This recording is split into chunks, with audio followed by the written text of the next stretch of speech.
कारगिल विजय दिवस की 25वीं वर्षगांठ है आज। पीएम नरेंद्र मोदी आज द्रास जाएंगे, उसी सिलसिले में कारगिल युद्ध स्मारक जाएंगे पीएम, जहां शहीदों को श्रद्धांजलि भी देने वाले हैं प्रधानमंत्री नरेंद्र मोदी। तो आपको बता दूं कि आज ही का वो दिन था 25 साल पहले जब भारत ने विजय हासिल की थी कारगिल युद्ध में। तो कारगिल विजय दिवस की 25वीं वर्षगांठ आज है और प्रधानमंत्री नरेंद्र मोदी इसी सिलसिले में द्रास भी जाएंगे, कारगिल युद्ध स्मारक जाएंगे, वहां पर शहीदों को श्रद्धांजलि भी देने वाले हैं प्रधानमंत्री नरेंद्र मोदी। आपको बता दूं 84 दिनों तक चले इस युद्ध में भारतीय सेना के कई जवान शहीद हो गए थे और उनको आज सलामी देने का दिन है, क्योंकि 25 साल पूरे हो गए हैं। तो आज शहादत को सलाम देने वाले हैं प्रधानमंत्री नरेंद्र मोदी खुद द्रास पहुंचकर।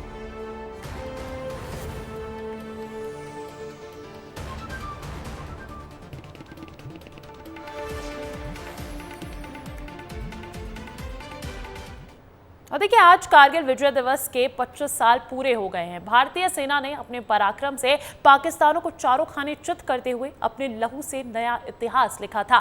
क्या कुछ था इस इतिहास में, जानिए इस रिपोर्ट में।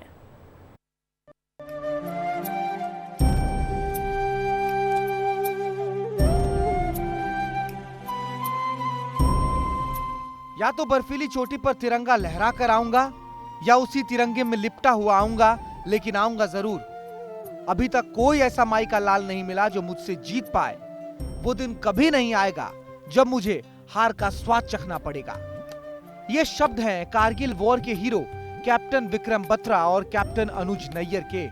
इनके अलावा captain Manoj Pandey, grenadier Yogendra Singh Yadav, lieutenant Balwan Singh, rifleman Sanjay Kumar, सिपाही संजय कुमार और बहुत से ऐसे नाम हैं जिसने भारत मां के दामन को बचाने के लिए अपने प्राणों को खुशी खुशी न्योछावर कर दिया था। और भारत मां की रक्षा के इस हवन में 527 जवानों ने अपनी प्राणों की आहुति दे दी थी। और 26 जुलाई को पूरा भारत कारगिल विजय के 25 साल मनाएगा, नमन करेगा उन वीरों को जिन्होंने देश के लिए अपना सर्वोच्च बलिदान दिया। कारगिल विजय दिवस के मौके पर प्रधानमंत्री नरेंद्र मोदी भी 26 जुलाई को लद्दाख जाएंगे और जवानों के बीच जाकर शहीदों को श्रद्धांजलि देंगे। कारगिल जीत के वो कौन से हीरो थे जिन्होंने पाकिस्तान को खदेड़कर भारत का परचम लहराया था, एक बार उनके बारे में जान लीजिए। Captain Vikram Batra 13 Jammu and Kashmir rifles में कैप्टन। पीक 5140 पर कैप्टन बत्रा ने कब्जा किया। पीक 4875 पर कब्जा करने के दौरान कैप्टन विक्रम बत्रा शहीद हो गए और इनको मरणोपरांत परमवीर चक्र से नवाजा गया। ग्रेनेडियर योगेंद्र सिंह यादव 12 जून 1999 को टोलो लिंक टॉप पर इन्होंने कब्जा किया। 15 गोलियां लगने के बाद भी हार नहीं मानी। योगेंद्र सिंह यादव को भी भारत के सर्वोच्च सैन्य सम्मान परमवीर चक्र से सम्मानित किया गया। लेफ्टिनेंट मनोज कुमार पांडे 1/11 गोरखा राइफल्स के सिपाही थे। बटालिक सेक्टर में जौबार टॉप और खालूवार पहाड़ी पर इन्होंने कब्जा किया और कारगिल के युद्ध में अपनी जान की बाजी लगा दी। मरणोपरांत लेफ्टिनेंट मनोज कुमार पांडे को भी परमवीर चक्र से नवाजा गया। Lieutenant Balwan Singh 18 grenadiers battalion का हिस्सा थे। 12 घंटों तक लगातार दुश्मनों का सामना करते रहे, टाइगर हिल पर कब्जा करने में मदद की और इन्हें महावीर चक्र से सम्मानित किया गया। मेजर विवेक गुप्ता 2 राजपुताना राइफल्स का हिस्सा थे। तो रोलिंग टॉप पर तिरंगा लहराने के सबसे बड़े हीरो थे विवेक गुप्ता और इन्हें भी महावीर चक्र से सम्मानित किया गया था।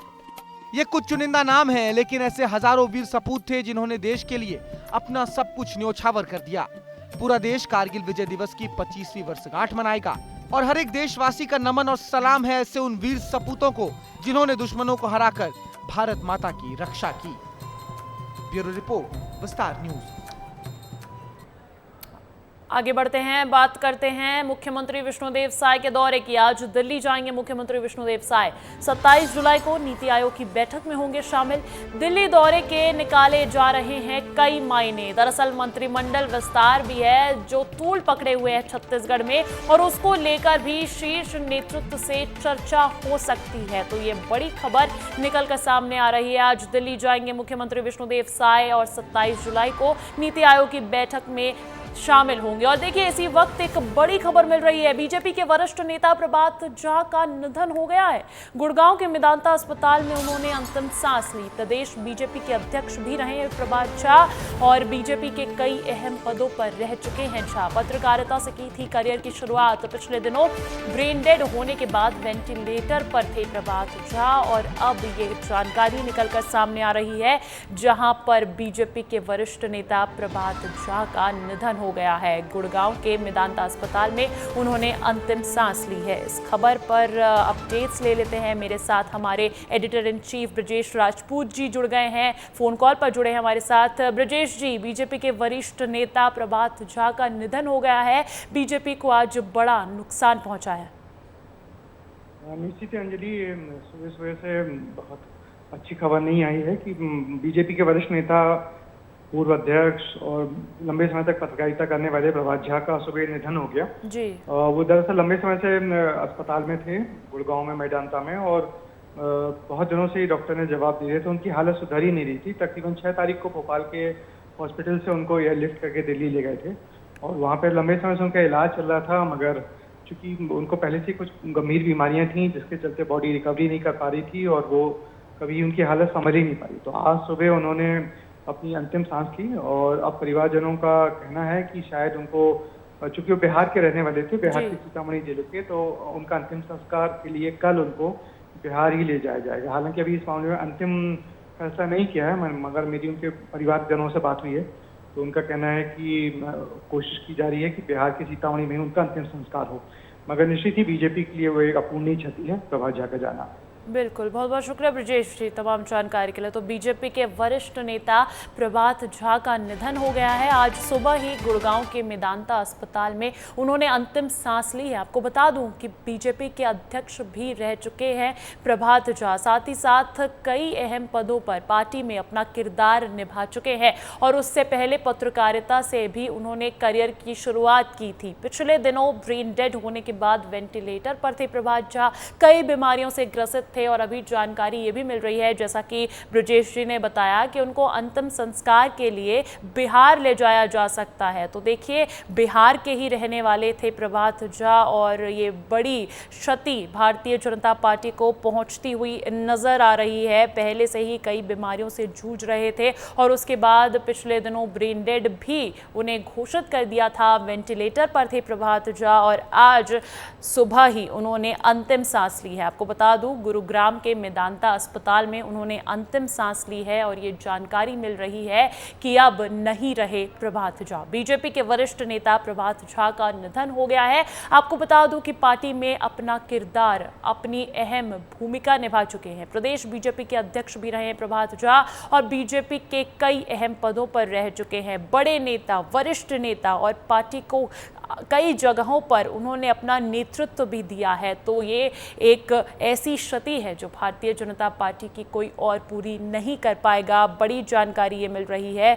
आपको बता दूं कि प्रभात झा की संगठन में अच्छी पकड़ मानी जाती है। हालांकि कुछ समय से वो सक्रिय राजनीति से दूर थे क्योंकि उनको बीमारियों ने जकड़ रखा था। प्रभात झा के बारे में कहा जाता है कि किसी भी काम को करने से पहले वो उसका पूरा होमवर्क करते थे और उसके बाद जमीन पर उसे उतारते थे। ये पहचान बनाई थी अपनी प्रभात झा ने। भारतीय जनता पार्टी के वरिष्ठ नेता, बीजेपी के वरिष्ठ नेता गुड़गांव के मेदांता अस्पताल में आज उन्होंने अपनी अंतिम सांस ली है। प्रदेश बीजेपी के अध्यक्ष भी रह चुके हैं, बीजेपी के कई अहम पदों पर रह चुके हैं और संगठन में अच्छी खासी पकड़ भी थी उनकी और कुछ वक्त से वो सक्रिय राजनीति से दूर थे। प्रभात झा के बारे में यह भी कहा जाता है कि काम को करने से पहले वो उसका पूरा होमवर्क कर लेते थे और उसके बाद ही उसे एग्जीक्यूट करते थे, उसके बाद ही उसे जमीन पर उतारते थे। तो इस तरीके की छवि थी उनकी और ये जो क्षति पहुंची है भारतीय जनता पार्टी को, ये वाकई में बेहद दुखदाई है। बीजेपी के वरिष्ठ नेता प्रभात झा का निधन हो गया। आपको बता दो कि पिछले दिनों ब्रेन डेड होने के बाद उन्हें वेंटिलेटर पर रखा गया था, लेकिन आज गुड़गांव के मेदांता अस्पताल में उन्होंने आज सुबह अंतिम सांस ली है। और क्योंकि बिहार से आते हैं तो बताया ये भी जा रहा है कि अंतिम संस्कार हो सकता है कि कल उनका बिहार में किया जाए, अगर उस तरीके की हो पाती है तैयारियां तो। लेकिन भारतीय जनता पार्टी के वरिष्ठ नेता प्रभात झा अब इस दुनिया में नहीं रहे। इस खबर पर और अधिक जानकारी ले लेते हैं। मेरे साथ मेरे सहयोगी विवेक पांडे जुड़ गए हैं। विवेक, प्रभात झा जो हैं बड़े नेता भारतीय जनता पार्टी के, संगठन में अच्छी पकड़ मानी जाती थी उनकी, अब उनका निधन हो गया है। बिल्कुल सही बात है अंजलि। पिछले कई दिनों से वो निजी अस्पताल में भर्ती थे और उनका इलाज चल रहा था और पिछले दिनों डॉक्टरों ने ये घोषणा कर दी थी कि उनका ब्रेन जो है वो डेड हो चुका है। उसके बाद उन्हें वेंटिलेटर पर रखा गया था। पिछले कई दिनों से वो लगातार बीमार चल रहे थे लंबे अरसे से, और आज ये जानकारी सुबह अभी कुछ ही देर पहले निकल के सामने आई कि उनका निधन हो चुका है। और बीजेपी के लिए सबसे बड़ी क्षति होगी, क्योंकि मध्य प्रदेश में पिछले लंबे अरसे से राजनीति करते रहे, केंद्र में राजनीति में सक्रिय रहे। इसके अलावा बिहार के रहने वाले हैं, लेकिन मध्य प्रदेश में उन्होंने पत्रकारिता से करियर शुरू किया था और राज्यसभा सांसद भी रहे और बीजेपी के अहम पदों पर रहे। लेकिन एक सबसे महत्वपूर्ण बात है कि अभी जब हमारी उनके बेटे से बात हुई तो उन्होंने बताया कि मध्य प्रदेश में नहीं बल्कि बिहार में उनका अंतिम संस्कार किया जाएगा। बहरहाल जैसे ही बीजेपी के बड़े नेताओं को सूचना मिल रही है तो वो उनसे संपर्क करने के लिए दिल्ली पहुंच रहे हैं। उनके बेटे तुष्मुल झा भी वहां दिल्ली पे मौजूद है। पिछले कई दिनों से वो खुद वहां दिल्ली में मौजूद थे और जैसे ही अभी कुछ देर पहले बामुश्किल 3 से 4 मिनट पहले सूचना आई कि प्रभात झा का निधन हो गया है तो बीजेपी में एक शोक की लहर दौड़ गई है, क्योंकि बीजेपी के काफ़ी सीनियर नेता रहे हैं और संघ में काफ़ी ज़्यादा उनकी पकड़ रही है। तो इस लिहाज से बीजेपी के तमाम सारे बड़े नेता उनको श्रद्धांजलि देंगे और कल संभवतः मुख्यमंत्री मोहन यादव भी कल बिहार जाए। बीजेपी के कई और बड़े नेता बिहार जाके, क्योंकि वो मूलतः बिहार के रहने वाले थे और मध्य प्रदेश में उन्होंने पत्रकारिता शुरुआत की थी और पत्रकारिता के जरिए ही वो राजनीति में सक्रिय रहे। ग्वालियर चंबल अंचल में काफ़ी लंबा समय उन्होंने राजनीति में बिताया। उसके बाद मध्य प्रदेश के बीजेपी के प्रदेश अध्यक्ष भी बने। बिल्कुल विवेक, तो बिहार में जन्मे थे प्रभात झा, लेकिन मध्य प्रदेश की सियासत में एक्टिव रहे थे। नितेश वाजपेयी भारतीय जनता पार्टी के प्रवक्ता हमारे साथ जुड़ गए हैं। हितेश जी, बड़ी क्षति ये भारतीय जनता पार्टी को पहुंची है, आपके जहन में उनकी क्या कुछ यादें हैं, किस तरीके के नेता थे वो? देखिए, प्रभात जी बहुत व्यक्तित्व थे और बहुत अकस्मात ये सब हुआ। बहुत एक्टिव लाइफ में थे,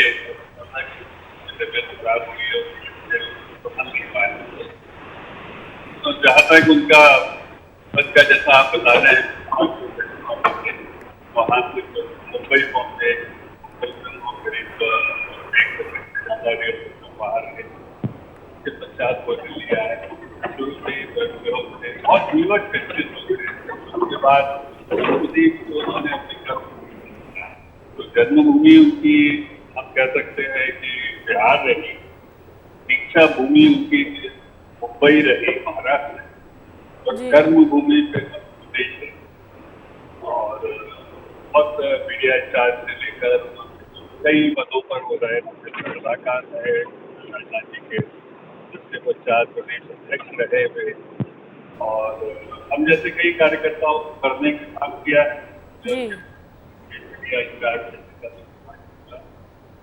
बहुत दौरे करते मंडल होना, बहुत सक्रियता, 24 से काम करने वाले लेखनी के बहुत मतलब उनको आप कहिए और जब तक आप सुन सकते लेख आप बिल्कुल हितेश जी, तो राजनीति में काफ़ी सक्रिय रहे हैं। आपकी आवाज़ में थोड़ी बहुत दिक्कत आ रही है, लेकिन मैं समझ पा रही हूँ संगठन में अच्छी पकड़ रही है प्रभात झा की। और प्रभात झा, आपको ये भी बता दूं, सिंधिया परिवार का धुर विरोधी नेता माना जाता था उन्हें। हालांकि ज्योतिरादित्य सिंधिया के बीजेपी में शामिल होने के बाद प्रभात झा ने सिंधिया परिवार पर हमले कम कर दिए थे। आपको बता दूं, प्रभात झा का जन्म बिहार के सीतामढ़ी में हुआ था। लेकिन मध्य प्रदेश की सियासत में वो एक्टिव रहे थे। मेरे साथ मेरे सहयोगी विवेक पांडे बने हुए हैं, सीधा उनका रुख कर लेती हूँ। विवेक, अभी हितेश जी से भी बात हो रही थी, वो बता रहे थे कि उनके साथ तमाम कार्यकर्ताओं ने काम किया, संगठन में बेहद सक्रिय नेता उन्हें माना जाता था और मध्य प्रदेश की सियासत में भी काफी एक्टिव रहे थे वो। बिल्कुल सही बात है अंजलि। मुझे याद है कि जब मैं पत्रकारिता में शुरू में नया आया हुआ था तो प्रभात झा उस वक्त बीजेपी के प्रदेश अध्यक्ष थे और मुझे कहने में ये कोई गुरेज नहीं है कि बीजेपी में अधिकांश समय पार्टी दफ्तर में बिताना और तमाम सारे कार्यकर्ताओं से संपर्क में रहना। और जैसा कि आप बता रही थी कि सिंधिया के खिलाफ वो हमेशा मोर्चा खोल के रखते थे और ये बात सही है कि बीजेपी में सिंधिया के शामिल होने से कुछ दिनों पहले तक सिंधिया और सिंधिया परिवार पर कई गंभीर आरोप लगाए, लेकिन जब से सिंधिया बीजेपी के हो गए, संगठन ने उन्हें स्वीकार कर लिया, उस वक्त प्रभात झा ने भी अपना तेवर बदला और प्रभात झा ने सिंधिया को कोसना बंद कर दिया और लगातार सिंधिया भी उनके संपर्क में आते रहे। तो राजनीति का ये बड़ा अजीब पहलू है कि जब आप किसी पे आरोप लगाते हैं फिर उससे मुलाकात कर समझौता कर लिया जाए। तो प्रभात झा उनमें से नेता थे जो किसी मामले को बिना किसी ज़्यादा विवाद के निपटाने में भरोसा रखते थे और संगठन के साथ साथ जो पूरे प्रदेश भर में बीजेपी कार्यकर्ताओं को एक नई ऊर्जा देने का जिस वक्त समय था जब वो प्रदेश अध्यक्ष थे, तो प्रदेश भर में उनके लगातार प्रवास हुआ करते थे और बीजेपी में लंबे समय तक प्रदेश अध्यक्षों के बीच ये देखने के लिए मिला है कि वो जिले के कार्यकर्ताओं के बीच नहीं जाते, जबकि जिले के कार्यकर्ता भोपाल मुख्यालय पहुंचते हैं। प्रभात झा खुद उस जिले में जाके कार्यकर्ताओं के साथ बैठते थे। क्या कुछ बातचीत हो सकती है? क्या बिल्कुल विवेक, तो इसी तरीके की कार्यशैली रहा करती थी प्रभात झा की। मेरे साथ हमारे ब्यूरो चीफ श्याम सिंह तोमर भी जुड़ गए हैं। लंबे समय से उन्होंने संगठन को कवर किया है, उन्होंने देखा है भारतीय जनता पार्टी किस तरीके से काम करती है। श्याम जी, अगर मैं बात करूं प्रभात झा की, तो उनका कामकाज करने का क्या तरीका था? क्या कुछ आपने कुछ जाना हो उनको? देखिए, लंबे समय तक वो संगठन को मजबूत करने की तरफ फोकस करते रहे और हमने तो उनको ये भी देखा कि जो अंतिम छोर पर बैठा हुआ कार्यकर्ता है वो भी उनके लिए उतना ही महत्वपूर्ण होता था जितना कि राष्ट्रीय संगठन के लिए था। वो अंतिम छोर पर बैठे हुए कार्यकर्ता का भी हालचाल जानते, बल्कि उनसे इनपुट भी लेते थे कि संगठन को मजबूत करने के लिए क्या कुछ किया जाना चाहिए। जब भी वो मध्य प्रदेश के अध्यक्ष रहे, यहाँ पर हर जिले में उनका नेटवर्क था और हर जिले में पहुंचते भी थे और साथ में कार्यकर्ता के यहाँ भोजन करना और कार्यकर्ता को ये एहसास दिलाना जो है मैं प्रदेश अध्यक्ष जरूर हूँ लेकिन आप ही हूँ, आप ही देता हूँ, ये उन्होंने हमेशा। इसके साथ साथ में उनका लेखन को लेकर बड़ा कामकाज था। पिछले दिनों एक बड़ी किताब पर वो काम कर रहे थे, संगठन पर एक किताब लिख रहे थे और जब इससे बात उन्होंने कहा ये किताब पूरी हो जाएगी तो इसका जो है उद्घाटन करवाया जाएगा, इसको जो है जनता को समर्पित किया जाएगा, इसमें मेरे पूरे जीवन का सार तत्व है।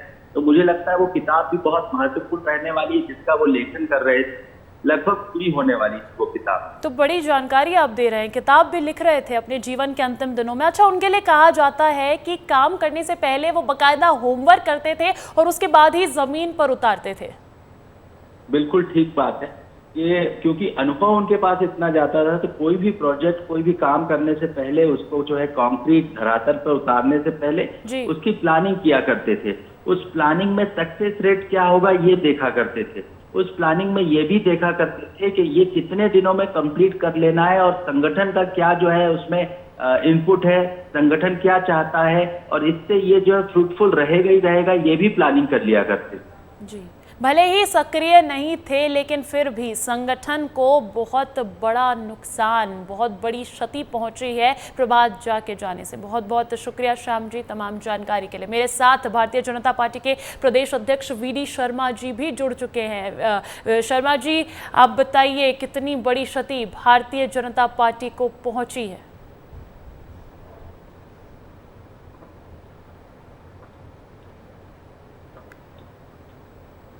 जिसने अपने जीवन में संघर्ष करते हुए जी मध्य प्रदेश के लिए अपना पूरा जीवन लगा दिया। जी मध्य प्रदेश भारतीय जनता पार्टी के सम्मानीय अध्यक्ष रहे डॉक्टर प्रभात झा आज हमारे में नहीं रहे। ये मध्य प्रदेश की अपूरणीय क्षति है। जी हम सब स्तब्ध हुए। भगवान उन्हें अपने श्री चरणों में स्थान दे। पूरी भारतीय जनता पार्टी आज उनके परिवार की खड़ी, क्योंकि उन्होंने मध्य प्रदेश के लिए पूरा जीवन समर्पित कर दिया। विष्णुदत्त जी, आप ये भी बताइएगा, क्योंकि वो भी प्रदेश अध्यक्ष रहे थे और आप भी प्रदेश अध्यक्ष हैं, तो आपने क्या कुछ उनके अनुभव से सीखा हो, कुछ ऐसी आप दोनों की बातचीत रही हो? ये थोड़ा हम सब लोगों का मन व्यथित है जी। दुख की घड़ी है, इसलिए इस समय कुछ कहना बहुत मैं अभी शायद कह नहीं सकता, लेकिन मैंने तो अपने जीवन में छात्र जीवन से ही मुझे उन्होंने, जिसको कहते हैं कि एक नौजवान को तैयार करने में किसी की भूमिका रही जी। तो श्री प्रभात झा जी मेरे थे एक छात्र नेता के नाते से, और भारतीय जनता पार्टी में एक अच्छे कार्यकर्ता बनने तक उनका योगदान हमेशा रहा, उनका स्नेह और आशीर्वाद भी हमेशा मिला। तो मैं तो ये कहूँगा कि अगर आज मैं भारतीय जनता पार्टी के अध्यक्ष के नाते से काम कर रहा हूँ जी, तो आदरणीय प्रभात जी ने भी मुझे कई अवसरों पर जी उन्होंने मुझे मार्गदर्शन दिया है और तैयार करने का काम भी सरदेव प्रभात झा जी ने किया है। चलिए, बहुत बहुत शुक्रिया विष्णुदत्त जी, अपने विचार जो है वो साझा करने के लिए, अपना दुख बांटने के लिए विस्तार न्यूज़ के साथ आपका बहुत बहुत शुक्रिया। तो बीजेपी के वरिष्ठ नेता, संगठन पे अच्छी खासी पकड़ मानी जाती थी और गुड़गांव के मेदांता अस्पताल में अंतिम सांस ली है और प्रदेश बीजेपी के अध्यक्ष भी रह चुके हैं। और अभी अभी जो मौजूदा अध्यक्ष भारतीय जनता पार्टी के वीडी शर्मा जी, वो भी हमारे साथ जुड़े थे। उन्होंने कहा कि संगठन को एक अपूर्णीय क्षति पहुंची है और मेरे साथ लगातार बने हुए हैं मेरे सहयोगी विवेक पांडे। सीधा उनका रुख कर लेती हूँ। विवेक, वीडी शर्मा से हमारी बात हुई है, वो कह रहे थे कि संगठन के लिए एक अपूर्णीय क्षति है क्योंकि संगठन में बेहद सक्रिय रहे हैं, विरासत में उनको भी काफ़ी कुछ सीखने को मिला है। कितना अहम या कितना बड़ा नुकसान जो है ये संगठन को पहुंचा है प्रभात झा के निधन से? देखिए, बीजेपी के कई बड़े नेता रहे हैं, लेकिन प्रभात झा की पॉलिसी कुछ अलग रही है। जैसा कि देखने को मिलता है, पार्टी के भीतर अगर किसी नेता की नाराजगी है तो प्रभात झा के रहते वो नाराजगी बाहर कई दिनों के बाद निकलती थी। प्रभात झा ये कोशिश करते थे अगर कोई कार्यकर्ता या फिर वरिष्ठ नेता नाराज है तो उससे पहले संपर्क कर लिया जाए, खुद मुलाकात करते थे। और सबसे महत्वपूर्ण बात है कि जब वो बीमार थे और 30 जून का मुझे वो दिन याद है कि जब मुख्यमंत्री मोहन यादव दिल्ली में उनसे मुलाकात करने पहुंचे थे तो उनका हालचाल लिया था और करीब आधे घंटे तक बातचीत की थी। और इस दौरान उन्होंने कुछ संगठन को लेकर भी बातचीत की थी कि आखिर मध्य प्रदेश में बीजेपी को इतना बड़ा मैंडेट जब मिल रहा है तो और इसमें कार्यकर्ताओं की भूमिका क्या अहम हो सकती है। तो प्रभात झा ने मुख्यमंत्री मोहन यादव से कहा था कि कार्यकर्ता वो बीजेपी का पिलर है जो हमेशा खड़ा रहता है और उस तरीके से खड़ा रहता है कि कोई भी मुसीबत आ पड़े, पार्टी के सामने कितनी भी बड़ी चुनौती हो, लेकिन कार्यकर्ता ही वो रीढ़ की हड्डी होती है जो पार्टी को हमेशा खड़ा रखता है। तो मुख्यमंत्री मोहन यादव ने कहा कि आप स्वस्थ होइए और पार्टी आपके कार्यों और आपके सुझाव को जरूर आगे ध्यान में रखेगी। और मुख्यमंत्री के वो बेहद करीबी नेताओं में से एक हैं, क्योंकि जब प्रदेश अध्यक्ष प्रभात जाते तो उज्जैन और ग्वालियर, चंबल और मालवा में अधिकांश उनके जब दौरे होते थे तो काफ़ी करीबी सहयोगियों में से एक थे मोहन यादव। हालांकि काफ़ी वरिष्ठ नेता हैं, इसलिए मुख्यमंत्री उनका लगातार लिहाज करते रहे हैं, उनसे मार्गदर्शन लेते रहे हैं। तो ऐसे में बीजेपी के लिए ये एक बड़ी क्षति होगी, क्योंकि अक्सर जब कभी चुनावों में एक रणनीति तैयार करनी होती थी कि आखिर किसी बड़े नेताओं के गढ़ को घेरा जाए, क्योंकि याद है मुझे कि दिग्विजय सिंह के इलाके में जब चुनाव हुआ था तो अनिल माधव दुबे और प्रभात झा ये दो बड़े ऐसे नेता थे जो एक सरकारी आवास में गुप्त रूप से बैठक कर रहे थे। और मध्य प्रदेश की पॉलिटिक्स में ऐसे बड़े नेताओं के चर्चे लंबे समय तक रहते हैं, क्योंकि ये बिहाइंड द कर्टन काम करते हैं, यानी कि पर्दे के पीछे काम करते हैं। और इसका असर जब पार्टी को विजय मिलती है तब बात निकल के सामने आती कि ये वही तारीख थी जिस दिन गुप्त मीटिंग की गई और इस तरीके की रणनीति बनाई गई, इन तमाम नेताओं को भेजा गया। तो ऐसे एक तरीके से थिंक टैंक बीजेपी के कहे जाने वाले नेता रहे हैं प्रभात झा। तो ये कहना गलत नहीं है कि पार्टी की तमाम सही रणनीतियों में प्रभात झा का बेहद बड़ा योगदान रहा है। तो ऐसे में पार्टी के लिए जरूर ये बड़ी क्षति है, तो नेता भी इसमें काफ़ी ज़्यादा गमगीन है। और यही बात प्रदेश अध्यक्ष वी.डी. शर्मा भी कह रहे थे कि कई बड़े नेताओं को उन्होंने तैयार किया। जिस बात का जिक्र कर रहे थे प्रदेश अध्यक्ष वी.डी. शर्मा कि छात्र नेता होते समय वो संपर्क में थे प्रभात जी के और लगातार उनको मार्गदर्शन मिलता रहा। ग्वालियर चंबल से आते हैं प्रदेश अध्यक्ष वी.डी. शर्मा, और ग्वालियर चंबल से ही प्रभात झा ने अपनी राजनीति की शुरुआत की थी। तो ये एक महत्वपूर्ण बात वो ये बता रहे थे, कहना बहुत कुछ चाह रहे थे प्रभात जी के बारे में, लेकिन अभी फिलहाल जब निधन की जानकारी निकली है, उनके निधन की बात निकल के आई, तो पार्टी के तमाम सारे वरिष्ठ नेता दुखी हैं और शोक व्यक्त कर रहे हैं। अंजलि, और अब उनके अंतिम संस्कार के कार्यक्रम पे क्या जानकारी निकलकर सामने आ रही है विवेक? देखिए, वो फिलहाल दिल्ली में है, तो दिल्ली में कई बड़े नेता उनके आवास पे और उनके परिवार से मिलने के लिए जा सकते हैं।